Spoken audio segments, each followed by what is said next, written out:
for me, and if I'm just completely honest and completely transparent, the thought of having to ask for leave every year just blew my mind. I just thought, out of 365 days, I have to go to someone and say, can I please have 15 days leave a year?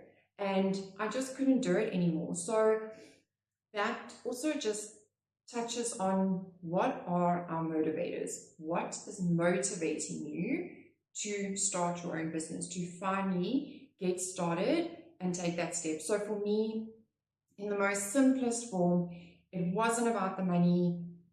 It purely was the freedom of time. I wanted to say, this week, I wanted to go on a trip. I wanted to go on a holiday. I just want to have a long weekend, whatever the case may be, but that was my pure motivator. To my surprise, being your own boss does not give you time. It does not give you freedom. But in saying that, I really just had to grind, and I worked really, really hard. And 2 years ago, I was very lucky that my business was in a position that I could hire an assistant. And it was only really at that point that I started to gain that time, started to, sort of almost buy my time back to be able to travel. So you may have that goal or that motivator, and it's not necessarily going to come straight away. So if your motivator is money, that's fine. That's absolutely fine. If I want to make $1 million a year, go for it.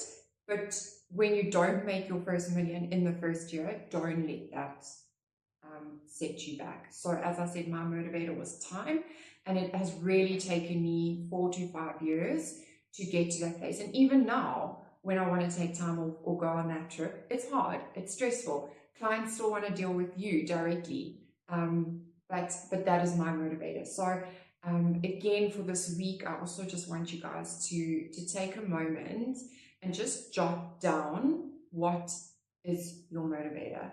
What is the goal? What is the dream? Because when times are tough and when you feel like you're not making any progress, it is that motivator that has to keep you going.